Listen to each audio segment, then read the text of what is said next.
નમસ્કાર મિત્રો, આજે આપણે વાત કરવાના છીએ મુંબઈ જતી ટ્રેનમાં એક છોકરી સાથે બનેલી ઘટના પર। આ વાત એ સમયની છે જ્યારે ગરીબી માત્ર ખિસ્સામાં નહીં પરંતુ માનવના સ્વાભિમાન સુધી ઘૂસી જતી હતી। ગુજરાતના એક નાનકડા ગામમાં રહેતા આશરે 60 થી 65 વર્ષના એક દાદા જીવનભર મજૂરી કરીને જીવતા આવ્યા હતા। સફેદ વાળ, કરસલી પડેલો ચહેરો અને હાડકા દેખાય એવું શરીર, પણ મન આજે પણ મજબૂત। ઉંમર એવી હતી કે આરામ લેવાનો સમય, પરંતુ પરિસ્થિતિ એવી કે હજી પણ મજૂરી કરવી જ પડતી। દાદા કોઈ હલકી મજૂરી કરતા ન હતા। જ્યાં ખોદકામ હોય, તળાવ ખોદવાનું હોય, પાળ ઊંડો કરવાનો હોય, એવા કામમાં જ તેઓ જાય। માટી ખોદતા ખોદતા તેમના હાથમાં ફોલા પડતા, કમર તૂટી જતી, પણ મોઢે ક્યારેય ફરિયાદ નહોતી। કારણ એક જ કે તેમની પોતરી તેજલ નાની, નાજુક, નિર્દોષ આંખો ધરાવતી બાળકી માતા પિતાની છાયા ગુમાવી ચૂકી હતી, અને હવે આ વૃદ્ધ દાદા જ તેનું આખું જગત હતા। દાદા માટે તેજલ માત્ર પોતરી નહીં પણ શ્વાસ હતી, આશા હતી અને જીવવાનું કારણ હતી। આ વખતે દાદાને મુંબઈ જવું અતિ આવશ્યક હતું। શરીરમાં કોઈ ગંભીર બીમારી ઘર કરી ગઈ હતી। ગામના ડોક્ટરે સ્પષ્ટ શબ્દોમાં કહી દીધું હતું કે અહીં દવા શક્ય નથી, મુંબઈ જશો તો જ કંઈ આશા છે। દાદાને ખબર હતી કે મુંબઈ જવું એટલે પૈસા, અને પૈસા એટલે મુશ્કેલી। ટ્રેન નીકળવાની રાત્રે દાદા પોતાના માલિક પાસે ગયા। આંખોમાં વિનંતી હતી, અવાજમાં થાક। સાહેબ, થોડા પૈસા આપજો, દવા માટે મુંબઈ જવું છે। પણ જવાબ એવો આવ્યો જે ગરીબે સાંભળવો સૌથી વધારે ભયાનક લાગે। મારા ઉપરના અધિકારીએ પૈસા આપ્યા નથી, હું કંઈ કરી શકું નહીં। એ શબ્દોએ દાદાને અંદરથી લાસાર કરી નાખ્યા હતા। પગ થરથર્યા, મગજ ખાલી થઈ ગયું। પણ તેજલનો ચહેરો યાદ આવતા જ તેમણે મન કઠણ કર્યું। દવા નહીં તો નહીં, પણ મુંબઈ તો જવું જ પડશે। જેટલા પૈસા હતા એ માત્ર થોડી દવા માટે પૂરતા હતા, ટિકિટ લેવા જેટલા પણ નહોતા। એ રાત્રે અમદાવાદ સ્ટેશન પર દાદા અને તેજલ ટ્રેનમાં ચડ્યા। ટ્રેન ધીમે ધીમે પોતાની ઝડપ પકડી રહી હતી। દાદા તેજલને લઈને બારી પાસેના ભાગમાં ચૂપચાપ બેસી ગયા, આંખો બહારના અંધકારમાં અટવાયેલી અને મનમાં ભય। અચાનક એ અંધકારને ચીરીને એક અવાજ આવ્યો કે અહીં કેમ બેઠા છો? ટીટીએ હાથમાં બુક, ચહેરે કડકાઈ, ટિકિટ બતાવ્યો। તેજલનું હાથ દાદાના હાથમાં વધુ મજબૂતીથી ચોંટ્યું। દાદાનું હૃદય ધડકવાનું બંધ થઈ ગયું। ટિકિટ, એ શબ્દ દાદાને વ્રજઘાત જેવો લાગ્યો। હાથ જોડીને આંખોમાં પાણી સાથે દાદાએ કહ્યું કે સાહેબ, અમારી પાસે પૈસા નહોતા એટલે ટિકિટ લઈ શક્યા નથી। તેજલ ડરી ગઈ, તે પણ કરગરવા લાગી। સાહેબ, અમને ઉતારશો નહીં? પણ કડક ચહેરો ન પીગળ્યો। ટીટીએ દાદાનું બાવડું પકડી કહ્યું, ટિકિટ નથી તો આગલા સ્ટેશન ઉતરી જજો। એ શબ્દોએ દાદાને અંદરથી તોડી નાખ્યા, પણ તેઓ કંઈ બોલી ન શક્યા। થોડી વાર પછી ટીટી ફરી આવ્યો અને અચાનક કંઈક એવું બન્યું જે દાદા તેજલે વિચાર્યું પણ નહોતું। ટ્રેન પોતાની ઝડપમાં દોડી રહી હતી। પાટા નીચે લોખંડ ઘસાતા અવાજ સાથે દાદાના મનમાં પણ વિચારો અથડાતા હતા। તેજલ ચૂપચાપ બેસી હતી, પણ તેનો ખાલી પેટ હવે શીશો પાડી રહ્યો હતો। દાદાએ પોતાની ખિસ્સામાં હાથ નાખ્યું। થોડા સિક્કા, થોડા નોટ, બધું તો માત્ર પોતાની દવા માટે જ પૂરતું હતું। તેજલ તરફ નજર ગઈ અને આંખો તરત જ ઝૂકી ગઈ। રાત વધારે ઊંડી બની રહી હતી। ડબ્બામાં બેઠેલા લોકો, કોઈ ખાઈ રહ્યા હતા, કોઈ ઊંઘી રહ્યા હતા, કોઈના હાથમાં ગરમ રોટલી, કોઈના થેલામાં ફળ।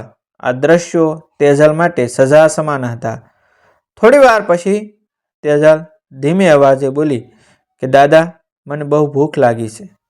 એ 4 શબ્દોએ દાદાના હૃદયમાં છરી ફેરવી નાખી, પણ તેઓ માત્ર એટલું જ કહી શક્યા, થોડી વાર થોભજે દીકરી, હું કંઈ વિચારું છું। થોડા સમય પછી તેજલ ઊભી થઈ। દાદા, હું જરા આવું છું, એવું કહી તે બાજુના ડબ્બામાં ગઈ। તેજલ ડબ્બામાં નજર ફેરવતી રહી, ક્યાંક ખાવાનું મળશે એવી એક નાની આશા લઈને, પણ ક્યાંય કંઈ મળ્યું નહીં। અને અચાનક તેની નજર એક ખૂણે પડેલી પ્લાસ્ટિકની ડીશ પર પડી। કોઈ થોડા સમય પહેલાં જ જમી ગયો હતો। ડીશમાં થોડું ભાત, થોડું શાક અને થોડા રોટલીના ટુકડા બચ્યા હતા। સામાન્ય માણસ માટે એ કચરો હશે, પણ તેજલ માટે એ જીવતું રહેવાનો આધાર હતો. તેજલ આસપાસ જોયું, કોઈ ન જોયું રહ્યું એવી ખાતરી કરી. કાંપતા હાથથી ડીશ ઉપાડી. ભૂખ એટલી હતી કે આંખોમાં પાણી આવી ગયું. તે ડીશમાં હાથ નાખવા જઈ રહી હતી. એ ક્ષણે એ શું કરી રહી છે? એક કડક અવાજ. ટીટીએ પલક ઝબકાવવાની પણ તક આપ્યા વગર ટીટીએ દોડીને આવ્યો. તેજલના હાથમાંથી એ ડીશ ઝૂંટવી લીધી. એક ઝટકામાં ડીશ ઉલટી કરી ખોરાક જમીન પર ફેંકી દીધો. તેજલ સ્પધ રહી ગઈ. પછી જોરથી રડવા લાગી. સાહેબ, સાહેબ, મને બહુ ભૂખ લાગી છે. એ સિવાય મારી પાસે કોઈ રસ્તો નહોતો. એ રડતા શબ્દો પણ ટીટીના કાન સુધી પહોંચ્યા નહીં. એ ક્ષણે ત્યાં નિર્દયતા રાજ કરી રહી હતી. એ સમયે દાદા દોડતા આવ્યા, જમીન પર પડેલો ખોરાક જોયો અને પોતાની પુત્રીના આંસુ. એ દ્રશ્યએ દાદાનું હૃદય શીરી નાખ્યું. કાંપતા અવાજે તેમણે કહ્યું કે સાહેબ, મારે દવા ન લઉં તો પણ ચાલશે, પણ મારી દીકરીને એકવાર તો ભરપૂર ભોજન તો આપવું જ હતી. એ શબ્દોમાં વિનંતી નહોતી, હારી ગયેલી આત્માની શીશ હતી.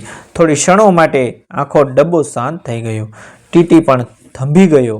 એની આંખોમાં કંઈક બદલાઈ રહ્યું હતું, કંઈક એવું જે કાયદા કરતાં મોટું હતું. પણ એ બદલાવ સાસો હતો કે ફક્ત એક ક્ષણનો ભ્રમ? દાદાના શબ્દો આખા ડબ્બામાં ગૂંજી રહ્યા હતા. મારે દવા નહીં લેવી હોય તો ચાલે, પણ મારી દીકરીને એકવાર ભરપૂર ભોજન તો આપો. એ શબ્દોમાં ગુસ્સો નહોતો, ફરિયાદ નહોતી, એમાં માત્ર હારી ગયેલા પિતૃત્વની શાંતિભરી શીશ હતી. થોડી ક્ષણો માટે ટીટી એકદમ ચૂપ થઈ ગયો. હાથમાં રહેલી બુક હવે ભાર જેવી લાગતી હતી અને આંખો સામે કાયદાની કલમો નહીં, પરંતુ જમીન પર પડેલા ભાતના દાણા તેને દેખાઈ રહ્યા હતા. તેજલ હજી રડી રહી હતી. આંસુઓથી ભીંજાયેલા તેના ગાલ અને ભૂખથી કાંપતું શરીર. એ દ્રશ્ય કોઈ પથ્થર દિલને પણ પીગળી શકે એવું હતું. ટીટીએ ધીમા અવાજે કહ્યું કે દીકરી, શાંત થા. આ પહેલી વખત હતું કે તેના અવાજમાં કડકાઈ નહોતી. તેણે આસપાસ જોયું. ડબ્બામાં બેઠેલા લોકો પણ હવે ચૂપ હતા. કોઈની આંખો નીચે ઝૂકી ગઈ હતી, કોઈને પોતાની થાળી યાદ આવી ગઈ હતી. ટીટીએ થોડું દૂર ગયો, કંઈક વિચારતો રહ્યો, પછી પાછો આવ્યો. દાદા તરફ જોઈને તેણે કહ્યું કે બાબા, મારી ભૂલ થઈ. આ બે શબ્દોએ દાદાને અચાનક ખાલી કરી દીધા. જીવનમાં પહેલીવાર કોઈ અધિકારીએ તેમની સામે માથું નમાવ્યું હતું. ટીટીએ આગળ કહ્યું કે હું કાયદા મુજબ ચાલ્યો, પણ માણસ બનવાનું ભૂલી ગયો. તે તરત જ પંચકાર તરફ ગયો. થોડી વારમાં તે ગરમ ભોજન લઈને આવ્યો. રોટલી, શાક, ભાત, એ બધું તેજલ સામે રાખ્યું. તેજલ થોડી ક્ષણો માટે અસંભામાં પડી ગઈ. પછી ધીમેથી દાદા તરફ જોયું. દાદાની આંખોમાં આંસુ હતા, પણ એ આંસુ દુઃખના નહીં, માનવતા પર વિશ્વાસ કરી રહ્યા જીવંત થવાનો આનંદ હતા. ખા દીકરી, આજ ભગવાન પોતે આવ્યા છે. દાદાએ કહ્યું કે તેજલે ખાવાનું શરૂ કર્યું.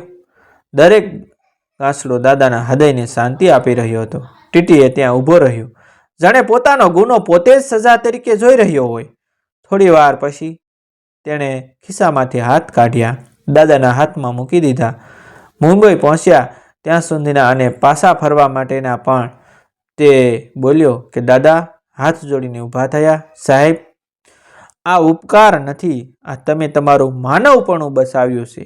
ટ્રેન હવે મુંબઈ તરફ દોડી રહી હતી. બહાર અંધકાર હતો, પણ અંદર એક દીવો સળગી રહ્યો હતો. રાત હવે પૂરી થવા આવી હતી. ટ્રેન ધીમે ધીમે મુંબઈની નજીક પહોંચી રહી હતી.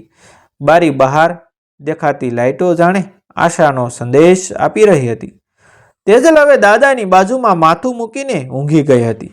પેટ ભરેલું હતું અને મન થોડું હળવું હતું. દાદા જોકે ઊંઘી શકતા ન હતા, તેમની આંખો બંધ હતી, પણ મન આખી રાતના દ્રશ્યો ફરી ફરી જોઈ રહ્યું હતું. ભૂખ, અપમાન, રડતું બાળમુખ અને પછી અચાનક મળેલી માનવતા. ટીટી થોડે દૂર ઊભો હતો. તે વારંવાર તેજલ તરફ નજર કરતો, જાણે ખાતરી કરવી હોય કે આ બાળકી હવે સુરક્ષિત છે. જેમ જ ટ્રેન મુંબઈ સ્ટેશન પર આવીને ઊભી રહી. ટીટી દાદા પાસે આવ્યો. બાબા, ચાલો હોસ્પિટલ સુધી હું તમને છોડાવવા આવું, તે બોલ્યો. દાદા આશ્ચર્યમાં પડી ગયા. જેઓ થોડા કલાકો પહેલા અપમાનિત થયા હતા, આજ એ જ માણસ હવે સહારો બની ગયો હતો. મુંબઈની ભીડ, અવાજ અને દોડધામ વચ્ચે ટીટીએ દાદા અને તેજલને લઈને હોસ્પિટલ પહોંચ્યો. ડૉક્ટરોને વાત કરી, ફોર્મ ભરાવ્યા અને દાદાની સારવાર શરૂ થઈ.